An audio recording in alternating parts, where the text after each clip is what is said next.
Welcome, yogis. Thanks for coming to the mat today. For some of us, it's been a while since we've practiced at the mat, so I'm very intentionally wanting to share a practice that feels really accessible, just loosens us up all over, gets stagnant chi moving, gets us back into our core, into our yogic breath. And hoping it'll just really feel good as a jump start, not only to your body, but to your spirits and your minds as well. The theme I'm thinking about right now is this balance of doer and non-doer. And it's something we talk about a lot because it's a challenge in daily life. How do we go from getting a lot done or putting our shoulder to the wheel and these kinds of phrases to being able to really relax and enjoy a meal with our family or the beauty of a moment of a spring flower blooming.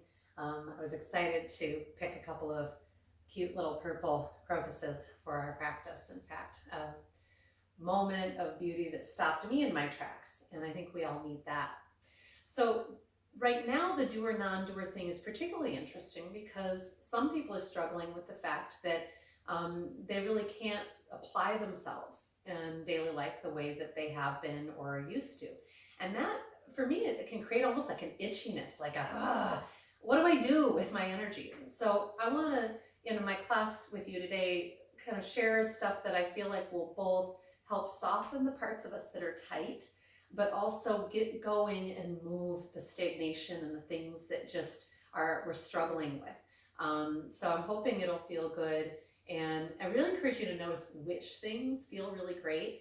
And those are things you could just do on your own in an isolated way. You know, maybe it's you wake up tomorrow morning and you're like, oh yeah, I'm going to do that one thing because it felt really, really good. This class is going to be a little different than our classes in person, in part because often in person, I'm not doing a lot of our yoga. I'm often displaying parts of it, but then watching you and helping adjust alignments.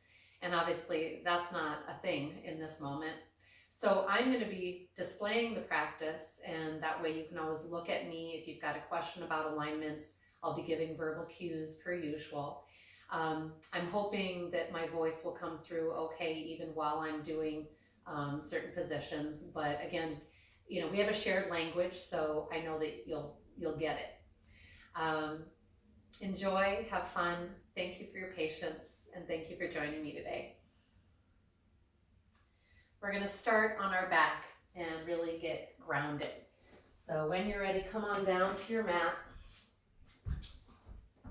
Take a moment, wiggle, take the feet wide, do whatever you got to do. And then give yourself to gravity. Notice the presence of the mat beneath you, and then of course, beneath that, the abiding earth. This time of year, I love thinking about what's under the earth and how it's preparing to come up. And I like to just give myself to that. Beginning with 3 sighing breaths.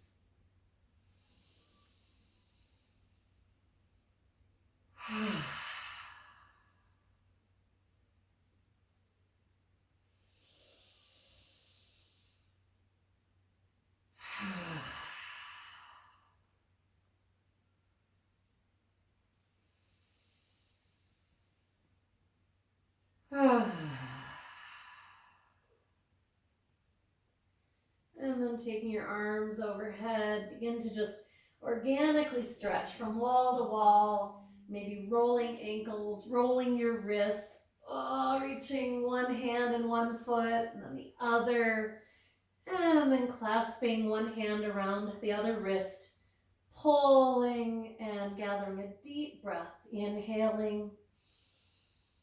Is there more? And as you're ready, switch and grab the other wrist. Notice where you're feeling breath in this shape. Where does it touch you?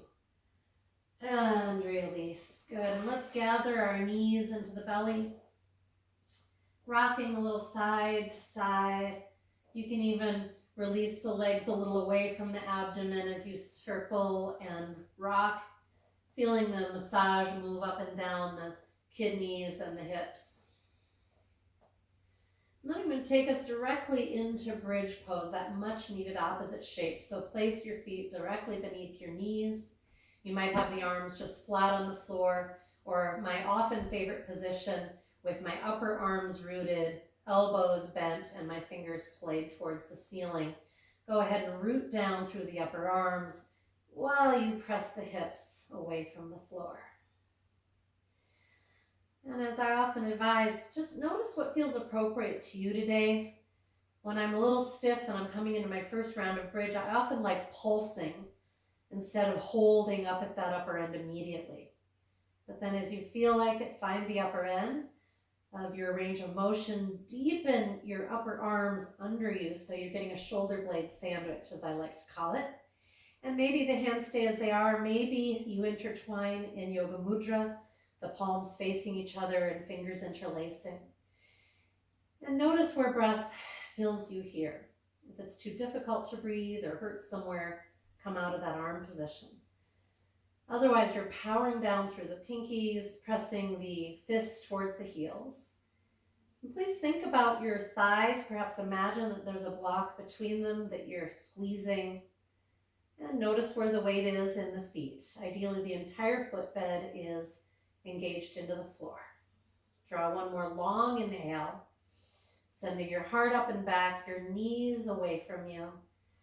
And then as you can, come down one rib at a time, as slowly as possible, really waking up the glutes and hamstrings. And then coming into happy baby. So you might grab your strap at this point if you know that's the best version for you. You can loop it over your arches like so. I really like the strap because it allows me, even if I were able to grab the blades of my feet or clasp the big toes or the ankles, which are the other frequent hand alignments, just allows me to get that deep downward pull while keeping my shoulders anchored and the tailbone tilting towards the floor. Go ahead and draw a couple of deep breaths. Press the breath down into your lower belly.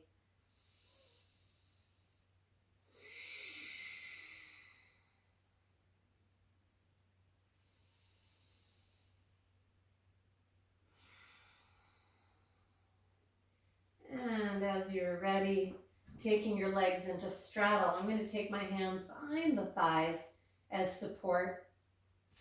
And often it's hard to actually get our legs completely straight, especially if we've been sitting a lot. So I like to bend and kind of press through the heel, waking up those quadricep muscles so they can compete with the bossy hamstrings. And then gathering the feet together in butterfly. If you'd like a more relaxed version, you could take them to the floor, otherwise holding them in at the butt. Again, shoulder heads anchoring.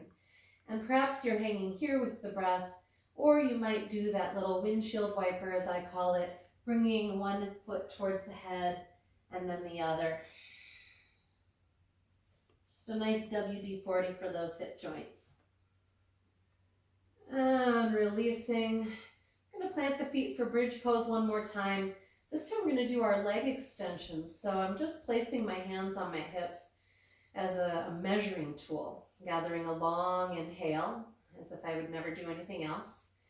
Exhale, press the hips up off the floor. Make sure your feet are no more than 5-6 inches apart. Pause, and if your back has been kind of sensitive or stiff or you just don't know, just do a foot hover at first, as I call it. You're just lifting one foot and then the other, trying to keep those hip bones stable. And if that's feeling good, you're ready to proceed. Now extend through one heel at a time. I usually hold for at least a full breath to kind of notice what's happening. If you're getting a dip in one hip, to try and neutral that out. And I usually go back and forth a few times. Usually by that last round, I can just feel the increased stability in my hips, which is actually stability through that pelvic girdle back by the sacrum and SI joints. And once again, coming down slowly. And relaxing again into your corpse pose. We're going to come into and anchor our breath. Hopefully now our bodies are ready to feel settled here in this pose for a little bit. Make adjustments if it bothers your back, then bend the knees, or again, you can always put the bolster under the knees. Please find a comfortable position. Arms might be at your side or on the abdomen. Turn your gaze up and in as if looking behind the center of the forehead or behind the bridge of the nose. What do you see there? Colors? Darkness? And inviting a softness in the tongue and the jaw, letting the tongue sink towards the base of the throat. And during this time, also invite a softening at the base of the neck skull joinery, the occipital ridge, or as I think of them as the I've got muscles. Invite a melting through there. Let it give you a double chin. Everything about this shape says, I'm a non-doer. There's nothing to know, do, or accomplish. This is my yoga practice. And then when you're ready, please place the end of the tongue right behind the front teeth at the roof of the mouth. And this says, I am present. I'm awake in my practice with my body, with my breath. So awake, but non-striving. And what would it feel like to just smile softly around that placement? The sense of spaciousness in the mouth, the softness in your eyes, a recognition that in this moment, your body is whole and happy, taking in breath steadily. And so now turning your internal gaze and awareness to your breath, where do you feel it resonating in your body, touching you, massaging you? Where do you feel fabric moving against your skin? Notice the gentle rising and settling of your abdomen. And are you able to notice the moment of pause that exists between the turns of the breath, the non-breath? So there's the active inhale and exhale, which I often stay present with by asking, is there more? Is there more?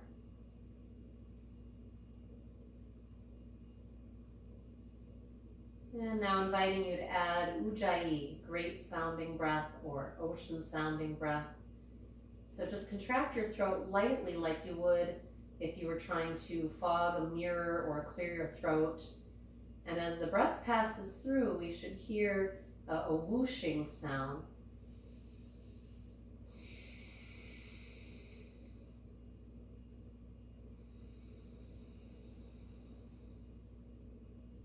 And we can practice ujjayi throughout our entire practice. It can be more gentle or more firm, depending on whether we're in a vigorous flow, for example.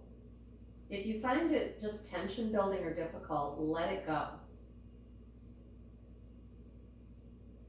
Otherwise, inviting you to notice with that ujjayi makes it a little easier to notice the breath and the pause.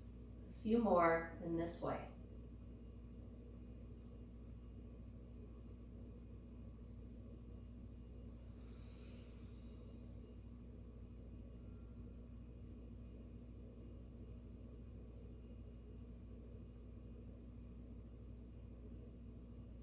Notice if your mind has wandered and simply call it back to your breath watching. You may need to do this 100 or 1,000 times. Let's find one more breath, simply watching it on its journey, rising and settling.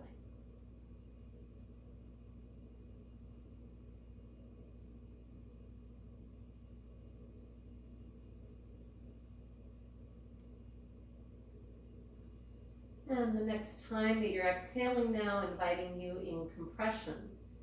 So on your next exhale, asking you to draw firmly your abdominal wall towards the spine, pressing the lower back all the way into the floor, continuing to empty. It's as if I'm cleaning air out of an old air mattress until there's nothing left. Then softening, allowing yourself to be breathed, asking, is there more? Expanding it, sipping in a little extra. And again, exhaling, compression, emptying, emptying, emptying. And we should feel the pelvis tilt upward. While that's happening, practice staying soft in the neck so that all the engagement is here at the center body and nothing in the neck. Is there more? When there's no exhale left, soften. Inhale, allow yourself to be breathed. Sipping in a little extra at the very end. And continuing, we'll do about 3 more like this.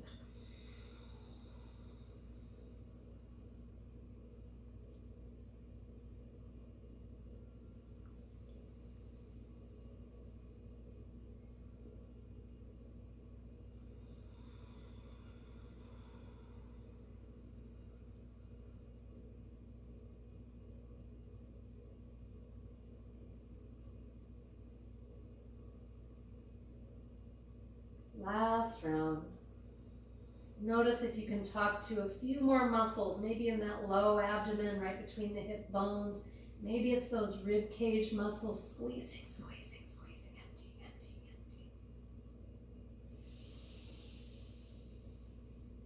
emptying. And sometimes a little added sigh now and then feels great. As you're ready, plant those feet. We're going to come into reclined pigeon. So crossing the right ankle onto the left thigh, heels flexed, bringing the whole deal towards you, unless this is too much, in which case you keep that left foot rooted and connect with the knee. We're drawing the right knee only towards the chest as tightly as we can, and then we're going to roll a little to the left. And my hope is that you're now feeling something wonderful in your right hip and glute area. And remember, you don't have to hold right at the edge, right? You can pulse.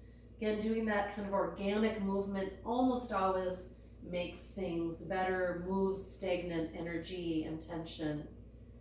So find a nice edge, tight grip on that knee, shoulder heads down the back, deep breath. Notice where that massages you. And when you feel ready, return to neutral to switch sides. Remember, I'm always just providing a framework, and so you want to let your body be your guide as you decide how long to stay in any position. So crossing left ankle to right thigh, both heels flexed. This helps stabilize the knee joint, and then drawing that left knee tightly towards you, and then rotating a little right. And noticing, is this side different? More or less intense? Different quality of sensation, and bringing breath to that area of intensity.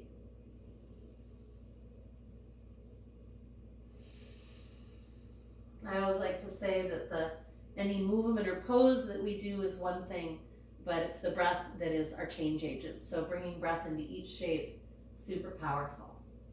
And come on back. Again, releasing, always bringing that floor foot to the floor before you uncross.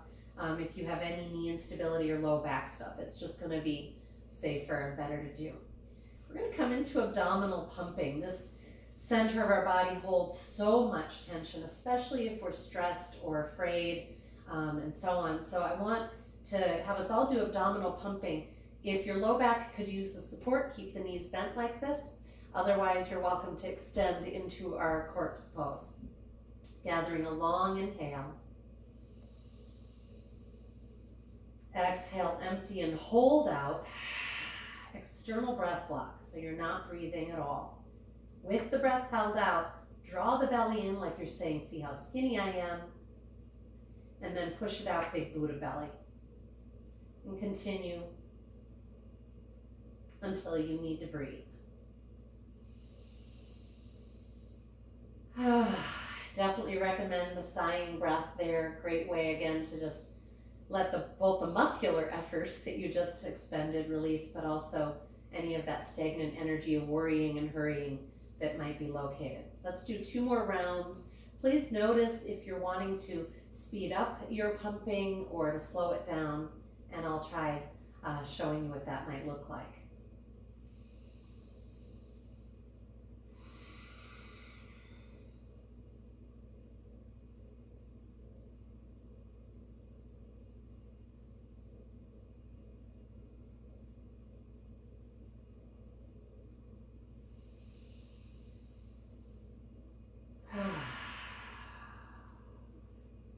And one last round. If you have a hard time communicating with this part of the abdomen, I really recommend just having your hands placed there. Wherever we take our touch, we bring awareness, and it can be helpful. So you would empty the breath completely, of course, and then as you're drawing the belly in, you think about bringing it away from the hands and then pressing it into the hands.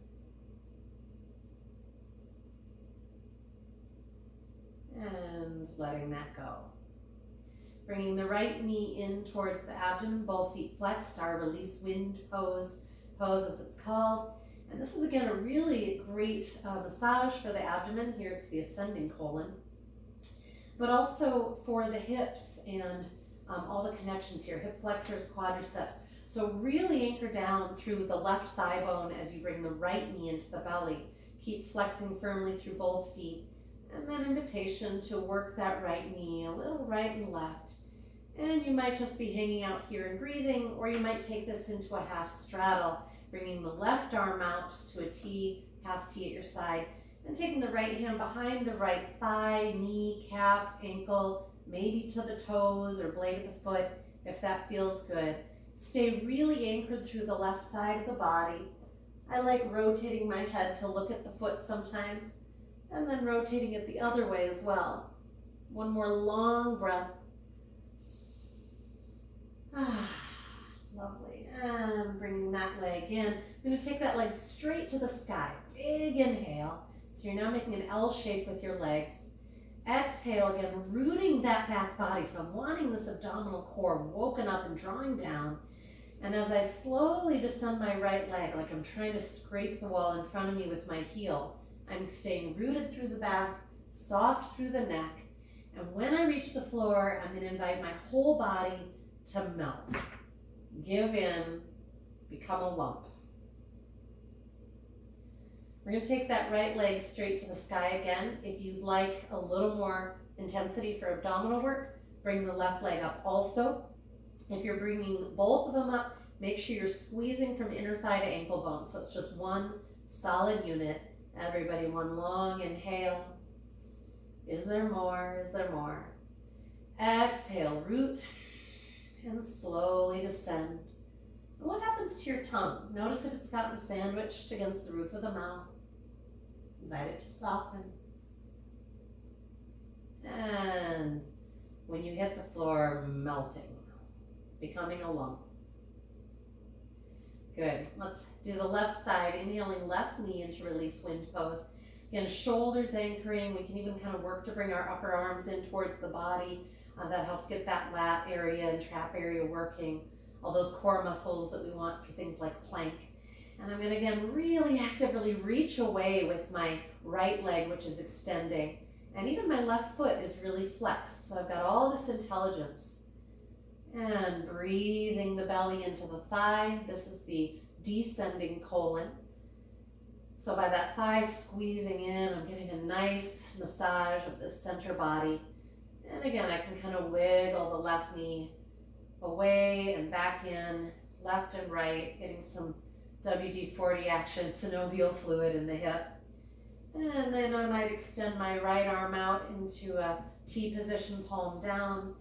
And connecting with that left leg as I'm extending through a flexed heel into kind of a half straddle. So again, you want that hand wherever you need it to support enough that you feel like you can straighten the leg. And this is where a strap can also come in handy. If you just can't get that leg straight with it in that position where you'd have to have your hand connected, add the strap. Give yourself the room that you need to truly straighten that knee. And then you get the delicious stretch that's available into the ham, and you're getting all the intelligence and effort into your quadriceps. They tend to get a little sleepy, especially if we've been sleeping and sitting and not enough lifting and pressing and so on. We're going to do some of that together in a moment. So when you're ready to bring the leg back in, then take it up to the sky. We're in that L shape again to do the leg release. Big inhale, feet flexed. Big exhale, root down through the back body. Stay soft in the neck.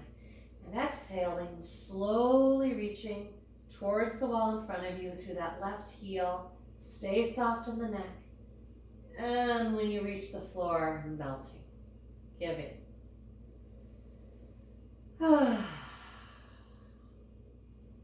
Melting can feel so good after doing. All right, left leg again, or if you'd like, double leg. Big inhale, heels flexed. Exhale, power down through that abdominal wall, really getting contact through the back. And keeping connected. If you need to, bend the knees, but keep the thighs connected. And when you reach the floor, give in. I invite you to just notice what you feel in your body after that kind of engagement, going from doing to not doing. I hope it felt really, really great. All right, we're gonna come onto our feet and do some big doing movements together. So this is something I've been doing a lot in my personal practice as a way of, like I said, kind of moving stagnant chi. Also just engaging my body fully when I don't really feel like doing a bunch of dog series or something like that. So this is just a wonderful organic movement. And I'm going to show you a few versions, but again, find the one that feels yummy and just keep doing that one, right? So you want to think about inhaling and reaching for energy. I've got a nice kind of squat or athletic stance, knees bent, and I'm reaching up with my arms. I can add my vision if it doesn't bother my neck. I'm going to big inhale as I reach. And then I'm going to exhale and I'm going to push. So I'm going to push down into the earth. So I'm going to inhale and reach up, bending my knees. Exhale and kind of straightening the legs, pushing the earth away and pushing down through my arms.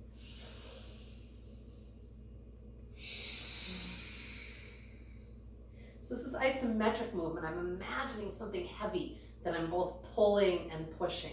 So I'm going to go out to the sides. I'm going to inhale. And I'm going to bring those hands together. You're bringing them together into Anjali Mudra, which is our kind of namaste hands, but much more powerful, obviously engaged. You can look out over your hands. What's out to your right? What's out to your left? And of course, exhaling, powerful pressure, bringing them together. One more.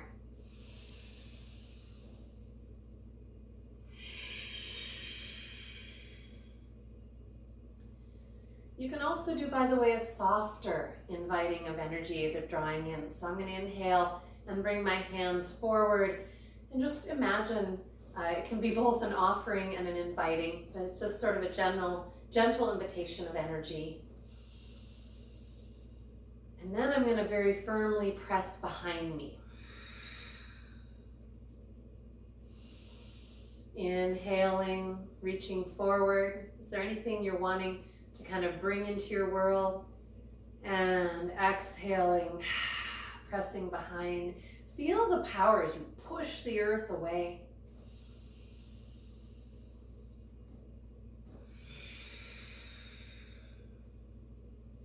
Nice. And let's bring the right arm across the body for our standing thread the needle essentially. And you want that shoulder anchored, and then take the left hand at about the elbow. If you're higher than that, you're just not going to feel the same stretch. So at about the elbow, and draw tight to your body. Deep breath. Imagine that you're breathing into the shoulder blade zone there. Literally expand it with breath. And then you might rotate a little down to the left and feel if that's a good angle. Again, using breath as the change agent. And when you're ready, come out. Give yourself any little organic recovery movements. And other side. Anchoring the left shoulder down the back. Drawing into the chest. Again, right hand is at about the left elbow. And you might rotate a little down to the right, bringing breath into the back lung space. We kind of forget that our lungs are back there, and we forget to breathe into that area of our body. And release. Again, organic recovery, maybe circling, wiggling, whatever feels good. And then inviting you in yoga mudras. So again, we're intertwining the fingers behind our backs. And then ideally we want to rotate the shoulder heads down the back. And ideally we want to be able to straighten our arms. And I was not able to do that when I first started yoga. But when you can get the arms straight, then you should be able to feel that kind of rolling back at the shoulders and that shoulder blade sandwich. That's the gift, is the shoulder blade sandwich. So if you're having a hard time getting that, you can grab a strap. You can also, if you've got your socks handy or like a scarf like I had that I was warming my neck with, you can just grab and bring your hands, you know, maybe 10, 12 inches apart to start with. And that hopefully will allow you to get that straight arm position. When you are ready from there, you might simply press the hands a little away from the pelvis and return. Make sure that your glutes are engaged forward, right? That you're in that powerful, neutral, and strong core. If this feels good and you want to take it a little deeper, you might widen out the feet, knees bent, forward fold, then raise those arms up and off of the hips. And again, I like doing a pulsing, so you're getting kind of a massage around the shoulder blades. If you find a good position here, either here or standing, you can also then rotate one direction, draw a deep breath, and rotate the other direction. So it's like you're turning your rib cage to the right and to the left. And so then as I draw a deep breath, it's going to come into that upper rib cage in a particular way. And when you're complete with that, you might rise back up and briefly bring the hands together in front of you. And it's almost like a standing cat back. Just draw the belly back into the spine. And again, you can do little organic wiggles. Bring your right shoulder and then left shoulder up, kind of like you're steering. And release. Nice. Again, being sideways on our mat, I'm going to take us into some side-to-side movements with our straddle. So when we're in any kind of straddle position, it's really important that I'm staying connected through my feet. So just test it out as you go side to side. If you're feeling a lack of contact with any part of the foot, check it out and then push into that area. Also notice as you're going side to side, if your knee is trying to come past your ankle, it's going to peel away that inner foot. So go wide, go deep, and stay there as long as your ankles aren't hurting. It's a good position to get into the hip stretch. With hands on the hips, you might take them to the thighs. Some of you might get low and even come all the way to the floor with the hands.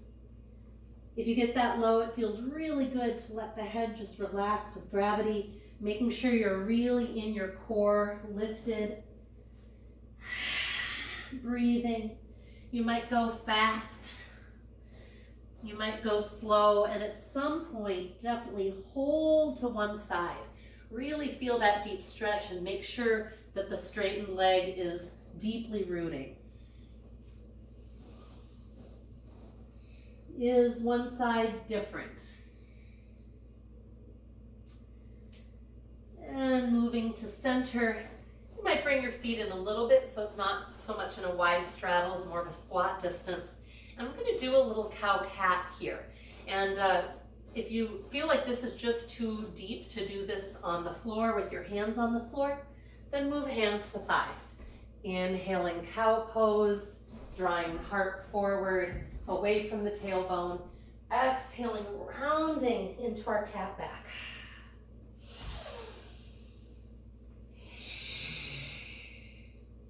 And again, the more we make breath a part of this, the more we move any of that stagnant energy, whether it's physical or emotional.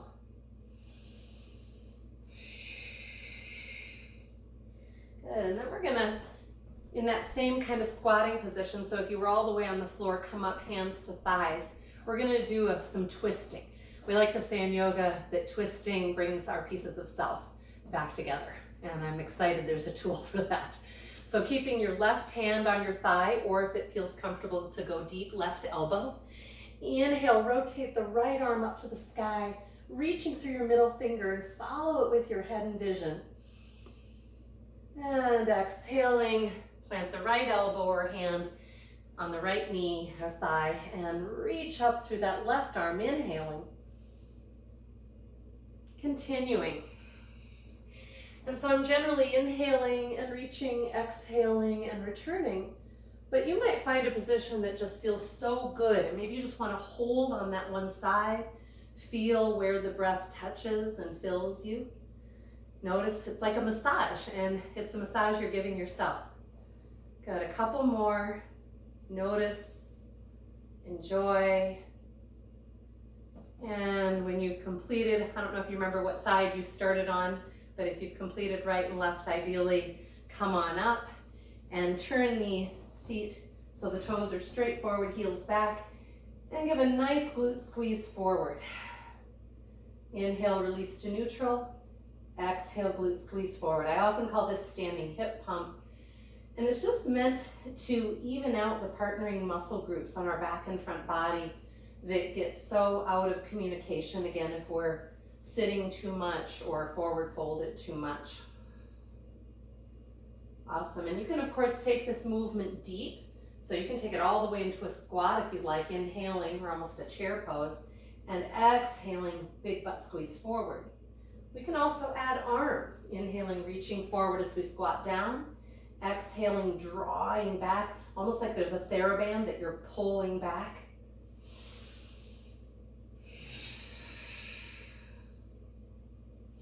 So I'm also getting that nice shoulder blade squeeze that really helps balance out the front part of the body that, again, gets really out of balance. Last one.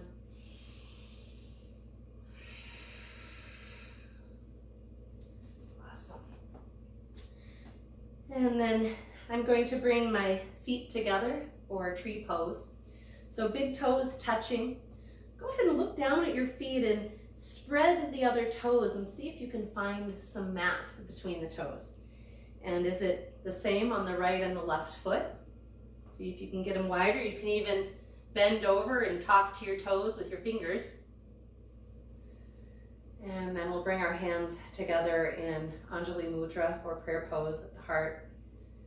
And just take a moment, feel the pressure of your hand meeting your hand.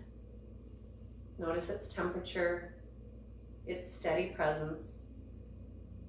And then as you're ready, we're gonna first just find a few breaths in this position, because then when we come to tree pose, we're gonna intentionally make it hard enough that we tend to kind of hold or adjust our breath. And that's the big test. Not whether you can hold a perfect tree pose, but can you breathe inside of the unknown, things changing. So when you're ready, if you want to close eyes or keep them open, it doesn't matter. Whatever allows you the best breath attention. Begin to bring breath into the front, side, and back body.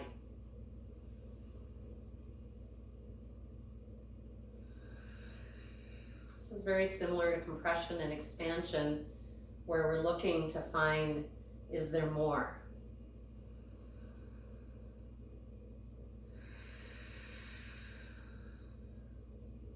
And when you feel that you are committed to steady breath, you might bring the right foot into first a kickstand. Now notice if that left hip kind of cocks out. That means you're losing your tree trunk, as I think of it, and you want to start again with feet together. Squeeze those thighs. Imagine you've got something between there. Maintain that squeeze. Come back to kickstand. Or if you'd like a little more intensity, take the foot up to the calf. Some people like to practice with the foot up in the inner thigh. I notice that my foot often wants to slide, and that adds tension. So I'm going to hang out at the calf level here. And then I'd like you to notice what's happening. Hopefully there's already some wiggling and movement in that standing foot where it's trying to propriocept and help you stand. Notice it's usually the inner line of the foot that's releasing. So think about using this standing thigh and butt to push down through the foot. And then from there, of course, root and rise. Nice and soft in the neck, just the tip of the tongue connecting. Now maybe this is really easy, and that's okay. But if so, I want you to make it harder. Maybe you want to close your eyes with me. Notice if you get an immediate wave of, oh my gosh, it's not that far to the ground, so, right? So it's just this instinct, oh my gosh, I'm out of control, I don't know where I am. So what a beautiful place for us to practice becoming more comfortable, having more equanimity with the unknown and with being uncomfortable. So please make it hard. If it's closing your eyes, if it's adding big tree limbs, maybe becoming a tree in a storm on purpose, what happens to your breath? Make it steady. Take it deep. Come back to it if you lost it. And then at some point, you'll return, maybe with grace, maybe falling out to standing. Good, you might shake out that standing leg. If your low back feels a little tension, you might come into a little rag doll. Let gravity work it out. And then please find your tree trunk again. Big toes touching, spreading the other toes, connecting hand to hand. Connecting just the tip of the tongue at the roof of the mouth, softness through the jaw, maybe even a soft smile that says, I'm awake, but non-striving. Deep and abiding breath. And then bringing your left foot into kickstand. Perhaps up to the calf. Squeezing back with that other leg. So again, creating that tree trunk. Maintaining abiding breath and finding your just right level of challenge to practice breathing inside of the unknown. One of my favorite versions is to change my point of visual focus. So I might take one arm down and watch it while I go, and then come back up and try and maintain my breath.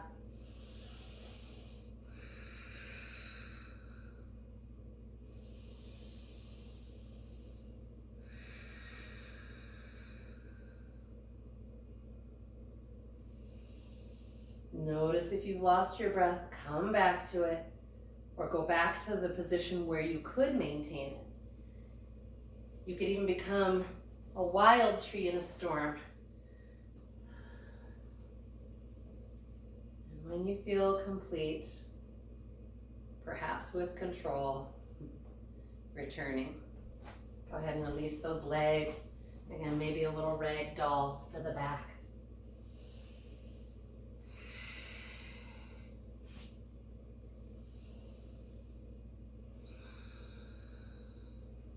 So I love these poses where we get to notice how easily does steady breath leave us.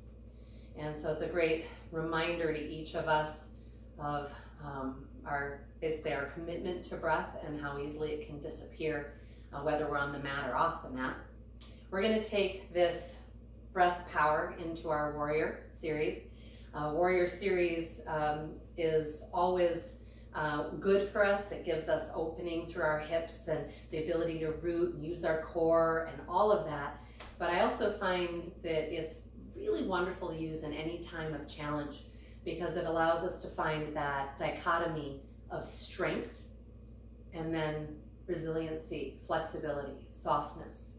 So please, as I offer these versions, make your own. If you're noticing, for example, that your neck is tight today, maybe you don't ever put your arms up over your head, right? Where there's nowhere to get to today. This is just this practice, this moment, this body, this breath. So I'm going to start off at the front of my mat and placing my feet hip width apart. For me is usually about 6-7 inches. You want to just feel really neutral in the feet, that you're neither in the inner or the outer foot. Bringing hands to prayer pose, or perhaps you like starting more with your jet airplane arms. Notice this sort of sternum rib cage area of the body and make sure it's connecting back and in. You can think about the muscles that woke up during our compression and expansion. You want them to be awake here, right? I don't want to be archy, even as I'm coming into some of the lunges that will kind of tilt my butt back a little bit. I want to be very connected through this part of the body. So wherever you're starting, please draw a few slow, deep, and wide breaths. Notice the texture of your breath. Has it changed since you began your practice? Notice the texture of the muscles at the base of the skull neck area. Invite them to remain soft. And as you're ready, on your next inhale, sweeping slowly up. Is there more? Is there more? Maybe you raise the vision. Exhaling, prayer hands at the heart, and we'll bring our left knee up into standing crane. I've got my right leg bent in a nice, again, kind of athletic stance. I'm going to pause here for a full breath, and noticing that proprioception or balance challenge in that right leg. As I exhale and step back to crescent lunge, I'm going to go as slowly as I can. And see if you can slow it down too, choosing your landing on the ball of that back foot. Good. Steer those hip bones, right hip bone back, left hip bone forward. You might stay in prayer hands. You might reach out into a big V or a hug emoji, as I've been thinking of it. You might be in jet airplane arms. Drawing a couple more deep breaths. Find that dichotomy between that powerful root, you should feel super stable, and that just peaceful, open heart and breath space.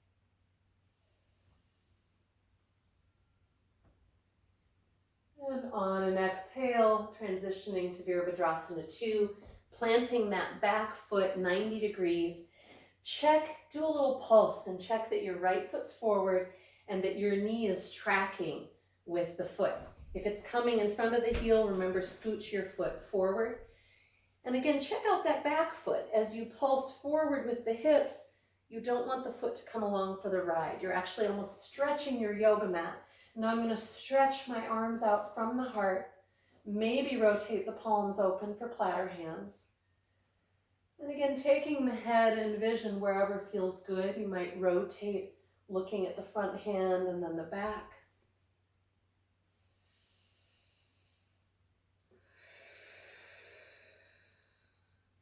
On a long inhale, reaching up through that right arm into your reversed or exalted warrior. You might keep the front knee bent or straighten it, whatever feels natural. And notice we want to feel breath coming into that right side. We don't want to feel compressed through the left. So keep thinking about more reaching up than back. You might reach back a little bit along the ceiling, like you're just painting maybe a 10 or 12 inch piece of the ceiling. And then on an exhale, bend that right knee forward to lateral stretch or side angle stretch.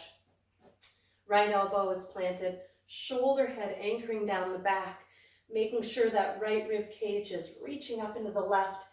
And then you might go straight to the ceiling, or for that deep side body stretch, reach that left arm towards the wall beyond your head.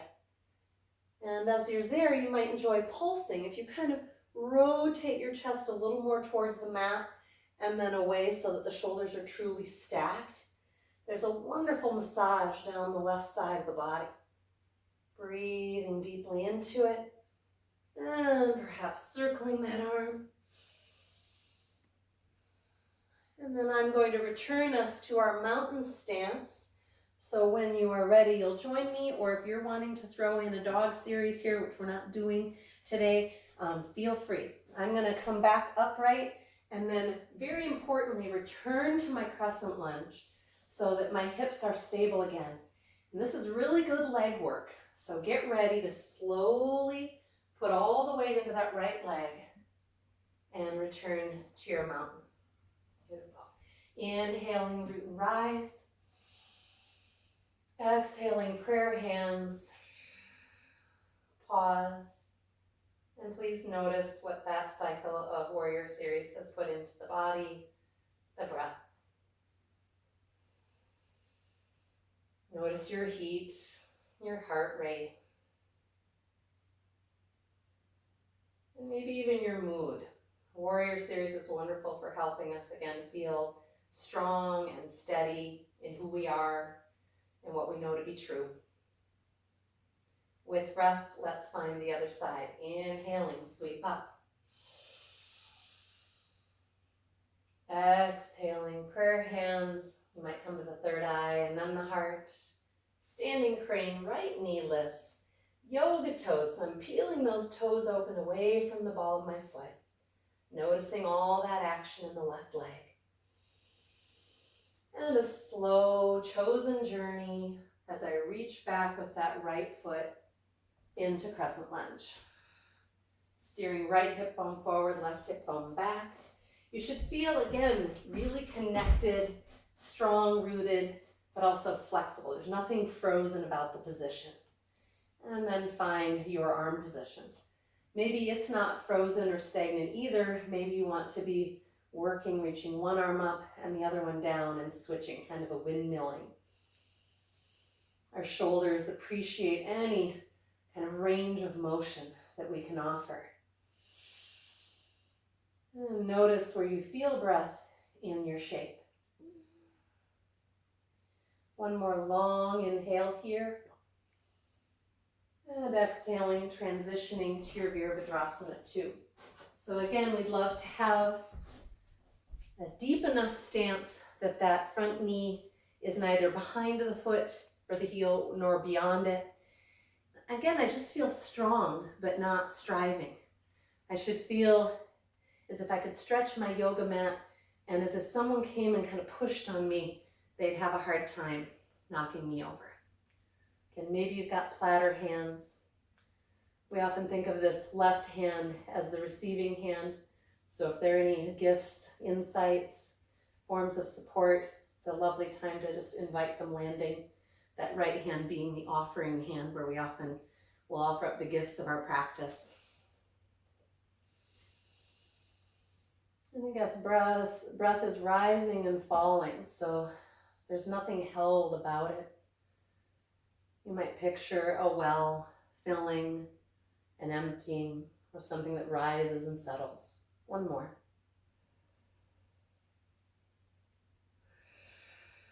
On a long inhale, reaching up through that left arm, whether it's a bent knee or straight. Again, taking your head and vision wherever it's easy on your neck. For me, that's usually looking down at the floor. Keeping the rib cage pressing forward, so whichever leg position you're in, the ribs are forward and up.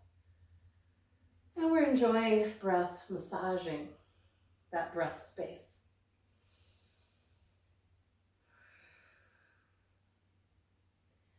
And on a long exhalation, flowing forward towards our lateral stretch.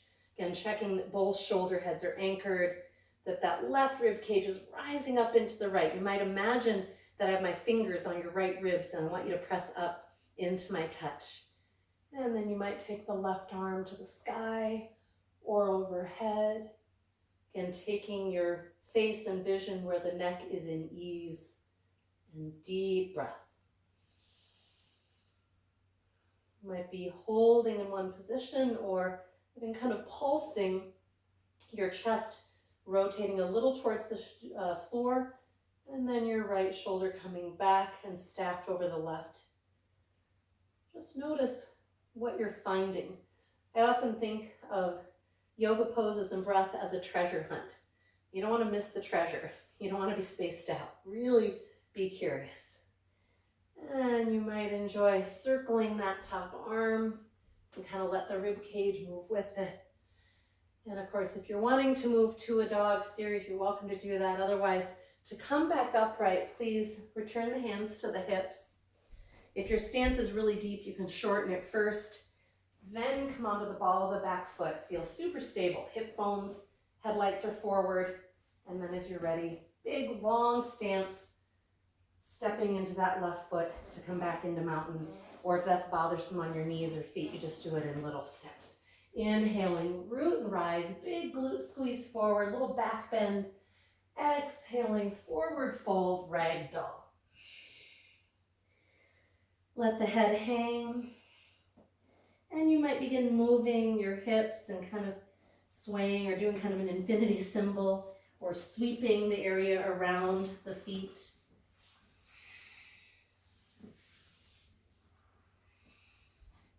And then I'm going to come from here into downward facing dog simply by placing my intelligent hand position, as I think of it, middle finger forward, other fingers wide, and stepping back. But another option would be to simply come down onto hands and knees into table pose, intelligent hands, then curl the toes under and press the hips up and back.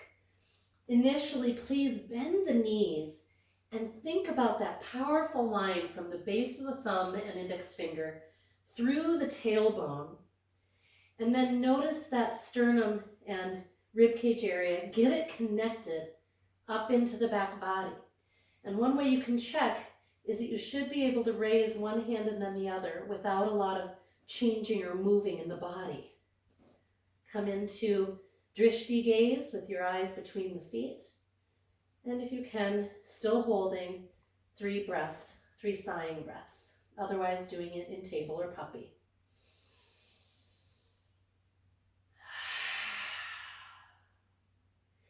Letting any tension just flow right out the top of your head like you've got a big skylight opening.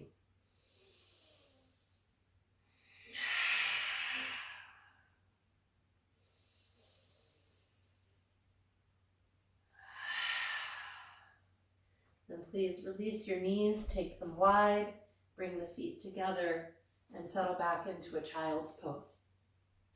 If your knees do not appreciate this pose, you could also hang out in a rag doll. You could also try and place some padding under the knees. In your child's pose, just wiggle around. Make this yours. Maybe you're kind of moving the ribs, moving the hips. You might have the hands just kind of relaxed and back by your head. You might enjoy them extended deeply forward, a little like we do in puppy. And again, I encourage you to notice where you feel breath in this position. Let it massage you. Let your body settle. Let your breath slow. You've done some good heat building with that warrior work. If you'd like to add an active arm position in our child's pose, you'll stay as you are, forehead connected, and then tent the fingertips like so, like you're holding a softball against the floor. And ideally, this brings our forearms and our elbows off the floor. You may have one shoulder that resists this, don't force it. But also, sometimes it helps to take the hands a little wider. So feel free to do that. So go from flat and relaxed if you can, to activated. And then think about sending the tailbone back. So your forehead's relaxed, your neck's not doing anything, but you're kind of walking the fingertips forward from the tailbone pressing back. Now breathe into this shape.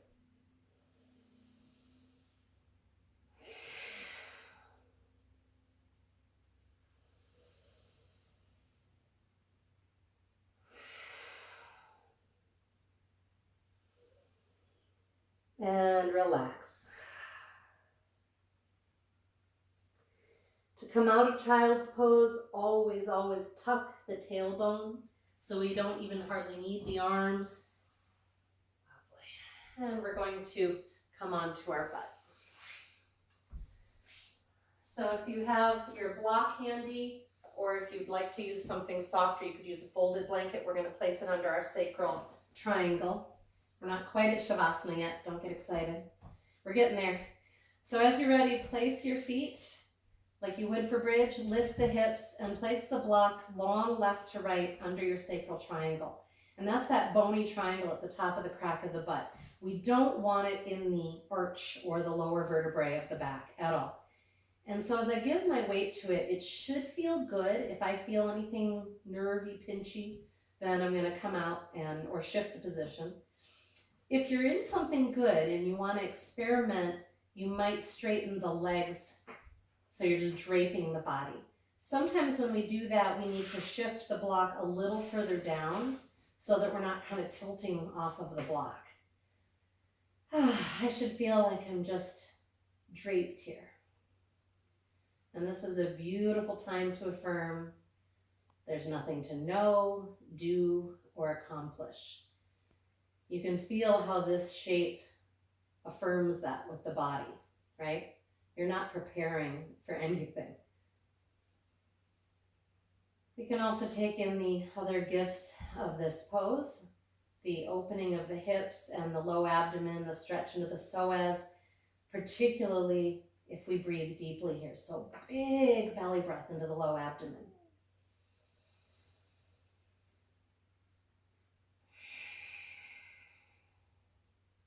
Staying here only as long as it feels fabulous, then please come up. Lift the hips, remove the block, and giving yourself a little counter shape. So speaking of counter shapes, we're going to come into what I think of as a power closing shape, kind of a high energy. And so it could be returning to bridge pose where we were at the beginning of practice, if that's one you really like. We could be doing plank, which I'm going to show. I know that's a favorite. It's also a groaner. But we know that it's one place where we can easily, without any wrist or shoulder strain, engage our body, engage our core, engage our will, and then also practice softening and bringing deep breath to it. So that's where I'm going to be playing today, and I'll offer a couple little add-ons if you're wanting to make it a little more intense. I'll also show you how to make it more sustainable. So your choice, again, you could do something like bridge if you're on your back and you're like, I'm not moving. Or if you'd like, you can come with me onto your belly. Of course, there are many ways that we can get into our planks, forearm plank. If you were in table, for example, you can come down from there and step back. But we often come from our abdomen, and so you would just come onto your forearms, on your elbows, with your shoulder heads rotating down and back. And then I want to make sure that I'm either comfortable on my knees or curling the toes under. If I'm going to press from there, I like to practice engaging my thigh bones towards the sky. This way I know the legs are doing their job, and that will protect my low back. I should feel my glutes already fired up. Again, shoulder heads down. Big inhale. Exhale. Tuck that tailbone, pressing the thigh bones to the sky, and you should find yourself in your strong and stable forearm plank. And maybe you want to go a little side to side. Maybe you want to make it more intense by walking those elbows forward a little bit. Doesn't take much. We want a place that's intense. We've got a quiver, but that we can breathe into. And I can talk in. Enjoy here. And of course, we can always come out and come back in. So you might be doing multiple holds. Some of the add-ons that we can do is reaching through one heel, raising the foot as if we wanted to walk on the wall behind us. And we notice, am I squishing my tongue against the roof of my mouth or clenching my jaw? Am I breathing? Notice how strong you are. Celebrate. And even if you haven't been doing much practice in recent weeks, notice how much you have retained. Again, you might take a little break. And one last add-on option is our kind of half frog leg. And so we come into forearm plank, and then on the exhale, bring one knee towards the tricep and hold until there's no more exhale. Then inhale, return.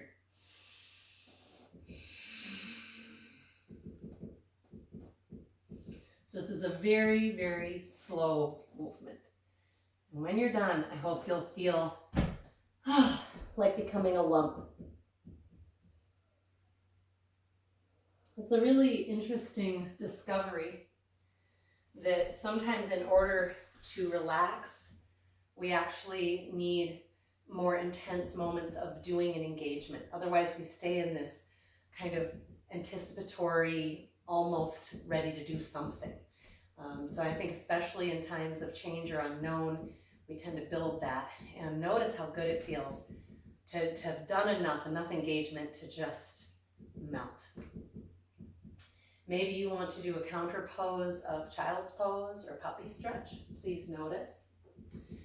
And then I'm going to invite you to find your resting shape. So if you've got a bolster, you might place it up on a block, like so. We often will invite this for just more spinal ease. It's also nice for opening the front of the body. I have my butt on the floor and then my back reclined on this nice bolster angled with its end up on the block, and you can then relax the legs, etc. We can also do resting deer pose, where I'm on one hip at the base of the bolster on the floor, and then taking a hand to each side of the bolster and lowering my body onto it and finding a position for my head that's comfortable.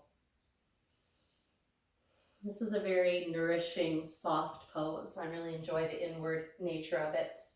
You could also just come flat on your back into corpse pose on the floor. You might take a hold of, again, something soft to cover yourself with, whether it's over your whole body or just over the chest. This is an area that tends to feel very exposed, I guess is the best way that I can put it. And a lot of people notice that they sleep better if they have this part of their body covered. Give in to gravity.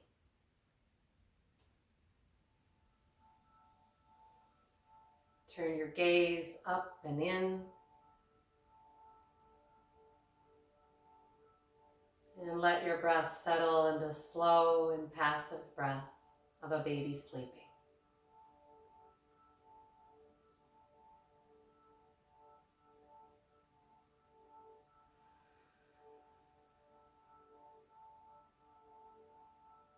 Notice if your mind tends to wander, and simply return it to all the sensations in your body, all the places that breath is touching you. You might scan your body, taking an opportunity to inventory what's there. And if there are any places that you've noticed are holding particular tension or pain, bring the gifts of your practice, the healing life force, the prana as we call it, directly to those areas.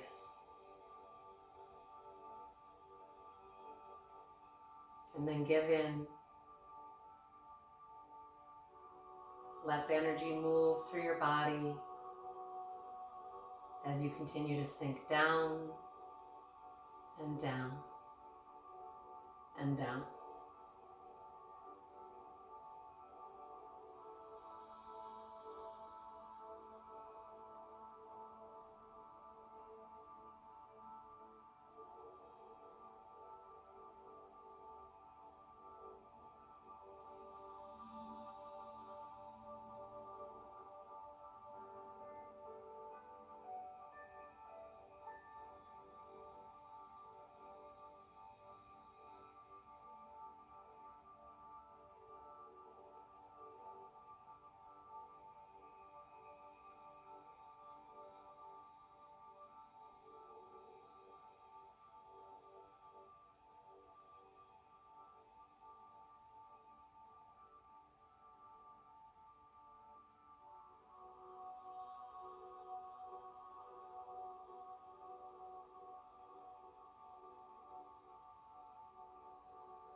If you found somewhere deep that you'd like to stay longer,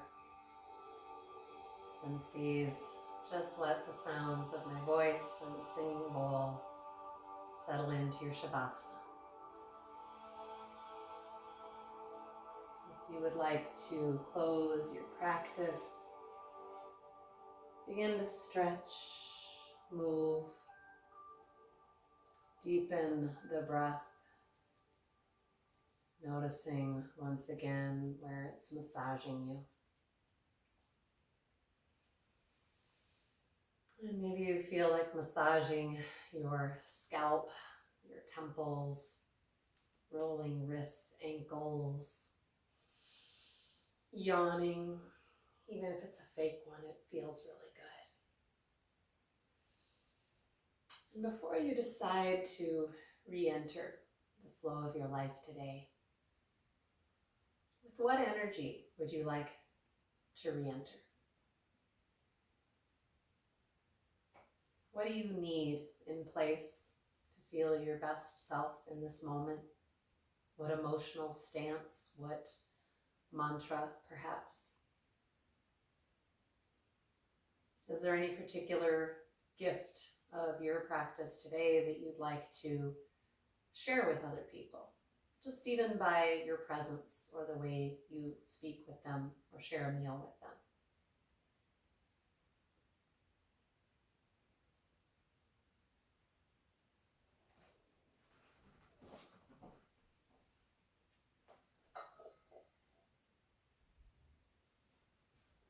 As always, I'll be closing our practice with 3 ohms. I'm delighted to have you join in. You're also welcome to just let the vibration of my ohm come to you. During my first ohm, I'll be sending the energy inside of my own body, circulating healing life force. During my second ohm, I'll be offering it to someone for whom I have love and concern. And during the third ohm, I'll be offering it up to a larger community. Feel free to do the same if you like. You might place your hands on your belly, your chest, or both. And please have your attention be very much on the gathering of the inhale.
Om Shanti Shanti. Om Peace Peace. Namaste. Please acknowledge your own good heart, your amazing, resilient, wise, healthy body. Thank you so much for coming to the mat today. I'm very grateful.